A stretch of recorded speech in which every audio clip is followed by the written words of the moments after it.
Yo, what is going on, guys? Welcome back to another video. So it is now day 3 of my 2024-2025 standing predictions, and we're moving over conferences. We are now ripping the Central Division, what I think is probably 1 through 6, the deepest division in the entire NHL. Yes, they have one bad team. Yes, they have one pretty below average team, in my opinion. But this division is going to be an absolute war. There's a lot of different ways you can rank these teams, and I would 1000% see where you're coming from. But without further ado, let's get into my 8 through 1 in last place. As you can imagine, it's Chicago Blackhawks. I have them with a 28-43-11 record, a 67-point team, which is still going to be a bottom 5 team in the NHL. But considering the fact that this team had 52 points last year, that's a pretty sizable step for this team. They brought in a lot of names, in my opinion, not a ton of impact names, but solid pieces that are actually going to provide some depth on this team. Tyler Bertuzzi, Ilya Mikheyev, Teuvo Teravainen, and TJ Brody, Alec Martinez, as well as Frank Nazar coming up from the college ranks. An ad that I think could be pretty big is Laurent Brossoit in terms of that goalie tandem. This team's forward core is still pretty bad, in my opinion, outside of Connor Bedard. The defense should be okay. Well, not okay. Should be pretty below average, but maybe not the worst in the NHL. The goalie tandem could steal some games for this team, considering the fact that Petr Mrazek had a 907 last year on a pretty brutal Chicago Blackhawks team, on top of Brossoit having over a 920 save percentage for the Winnipeg Jets. He was great last year. It's going to be interesting to see. First time that he's going to probably play north of 30 games in his career. So that goalie tandem could make this team like a 70, maybe even 75-point team. But without a doubt, this is probably going to be a bottom 7 team in the NHL, considering the fact last year they got caved in for the most part, had the second worst expected goal share at 42%, as well as they were last in goals for and fourth in goals against. Still a pretty bad team. In 7th, I have the St. Louis Blues. I am not very high in the St. Louis Blues coming into this season. When looking at them last year, they were carried by their goalie tandem. They kind of surprisingly had a top 5, arguably top 3 goalie tandem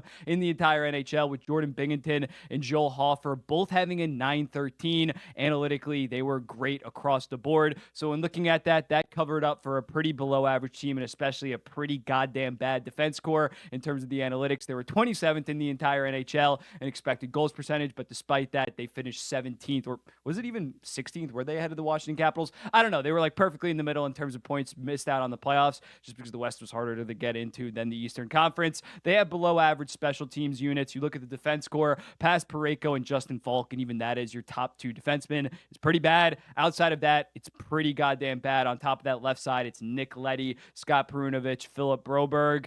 It's not a good unit overall. And on top of the fact that outside of Robert Thomas, Pavel Buchnevich, and Jordan Kyrou, the forward core is pretty lackluster. I think the St. Louis Blues team, did I forget to say their record at the top? I threw it on the text, but I have them going 33, 37, and 12 for 78 points. I think they're going to be a bottom 8 team in the NHL. We start to go up a tier, and a team that I think might contend for a playoff spot in the Western Conference, but not quite there, is the Utah Hockey Club. I have them going 40, 32, and 10 for 90 points. This team was deep in the playoff race come like February. Then they lost 14 games in a row. Season kind of derailed from then on. But when looking at it, their defense core was bottom 3 in the entire NHL. They addressed that. They got John Marino. They got Mikhail Sergachev. And even if Sergachev isn't what he was in 2023, even if he's 80% of that, that is a massive add for the Utah Hockey Club. It's going to come down to whether Connor Ingram is legit based on last year, or if Vejmelka can bounce back after being very good in 2023. He was pretty shit in 2024. That goalie tandem is going to be massive. It is a massive variability. And on top of that, the forward core is very inexperienced outside of like Keller and Schmaltz, but they could potentially have some massive internal growth in terms of guys like Logan Cooley and Dylan Gunther, as well as Matthias Michelli. They're going to be a very interesting team this season. I don't think that they quite yet take that next step, considering the Central Division is just such war. If they were in the Pacific Division, maybe they would somehow sneak into the playoffs, considering they have more bottom feeder teams. But I think that they're going to come up just a little bit short this season. Next up, in 5th place for the Central Division, I have the Minnesota Wild making the playoffs with 44 wins, 31 losses, and 7 overtime shootout losses for 95 points. It's really going to come down to the goaltending tandem with this team. In 2023, they were great. And I'm not expecting Gustafsson to post like a 930 in 39 games like he did in 2023, but as long as they can provide even league average goaltending, I think they're going to be a playoff team. When you look at it, even last year, Evason mainly lost his job because the goaltending was so bad to start the season. Gustafsson had an 881 and Fleury had an 875 over Evason. And then under John Hines in 63 games, Gustafsson had a 906, Fleury had a 901, which still, again, wasn't even that good. But the Minnesota Wild under John Hines put up 95-point pace. So I'm expecting more of the same for the Minnesota Wild. Boldy's out to start the year, potentially week to week, but it hopefully shouldn't be too major. And when talking about injuries, last year, Jared Spurgeon, their captain, one of the most reliable defensemen over the last decade. Yes, maybe he has regressed a little bit, but is still a very good player. He only played 16 games, so getting him back is going to be massive for this team. Their underlying numbers in prior years were all very solid. They've been a consistent playoff team, safe playoff team in 2021, 2022. We're like a 110-point team. 2023 made the playoffs. No, 2022 made the playoffs 2023 made the playoffs with ease. So when looking at this, I think last year was a blip, then like them going downhill. Yes, I think in the future when they actually have money to spend, they'll be like a legit contender. But next year, I think they get back on track. I think they're a playoff team yet again. And they're not the most talented team, so I can't have them like top 3 in division,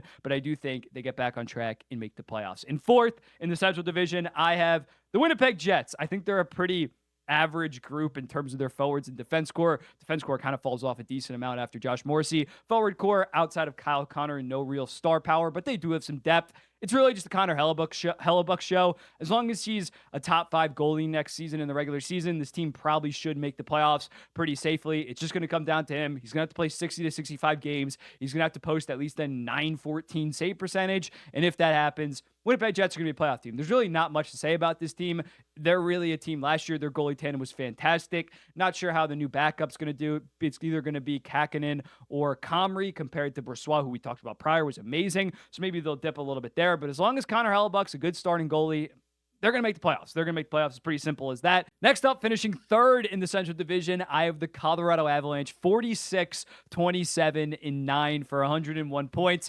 I still think Colorado's safely going to be a playoff team. I'm not going to say like they're going to be battling it out towards the end of the season, but I'm just not that high on them come regular season. I think that they're a team that's kind of just coasting in the regular season, similar to like a Tampa Bay in prior years. So when looking at Colorado, especially with them dealing with Nichushkin not coming back until at least mid-November, Landeskog, I don't even know what's going to happen with him. Lehkonen is apparently hurt at this point. Makar always gets hurt for a couple games. So when looking at them, Georgiev last year was not very good, had an 897. I think they're going to make the playoffs pretty easily. I don't think they're going to care about the regular season that much. So as a result, I have them as 101. I would definitely have them. They're going to be like my 9th or 10th most points. I'd say that they're like 6th or 7th most likely to win the Stanley Cup, though, if that makes sense. I just don't see them giving that much of a shit about the regular season, especially now that Nathan MacKinnon got his heart. Maybe Rantanen will care because it's a contract year, but that's my logic on the Avalanche. In 2nd place, I have the Nashville Predators, 47, 25, and 10 for 104 points.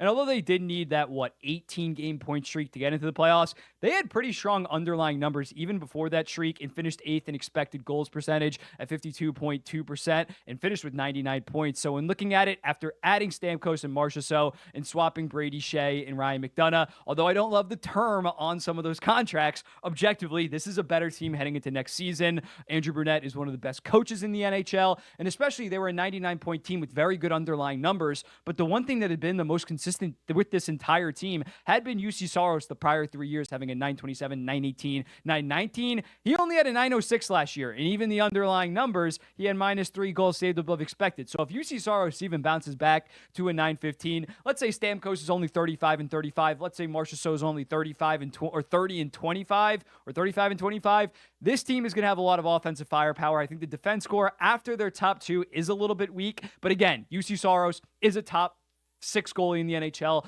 Arguably, he's my Vezina pick for next year. So I think he's going to be lights out next season. And they have 3 first-round picks come trade deadline time. Barry Trotz is hopefully going to be aggressive with those first-round picks. So I think Nashville is safely going to make the playoffs off the backs of great seasons, award caliber seasons from UC Saros and from Roman Josi. And then at first, not really a shocker here. Last year, they were the number 1 overall seed in the Western Conference. I have the Stars going 50, 23, 20-9 for 109 points. Just really no weaknesses with this team when you consider their top 9 is probably the deepest. Them and Edmonton is up for debate. I'd go with Edmonton. They have the second best top 9 in the entire NHL. Even after losing Pavelski, they only bring up the leading scorer in the entire AHL last year in Maverick Bourque. The defense, their top 3 is very good. I'm nervous about Lyubushkin, Dumba, and Lundqvist, but I still think overall they have a pretty above average defense core. And even though I'm not that high on Jake Ottinger, he has proved himself an above average to good starter, has posted a 919 in the season. I think he's going to be around 910 to 913 next season. In terms of the regular season, there's not much more of a safer bet in terms of the Dallas Stars making the playoffs. And again, they were a 111 point team last year with Ottinger having a 905, with Wedgwood having an 899. So the goaltending hopefully should be better next season. And then the Dallas Stars are a pretty decent bet to win the President's Trophy. So yeah, here's the final. I have 5 teams making it out of the Central Division. So you got to wait and see tomorrow to see who I have not making it in the Pacific Division. But yeah, I think I'm maybe a little bit higher on the Predators than some other people. Maybe a little bit lower on the Avalanche. Maybe a little bit higher on the Minnesota Wild. Lower on the St. Louis Blues. I think they're kind of going to stink it up this year. But yeah, let me know in the comments. What do you think about this? Who do you think I'm going to have making the playoffs in the Pacific Division? It might surprise you. I'll be seeing you in the next one.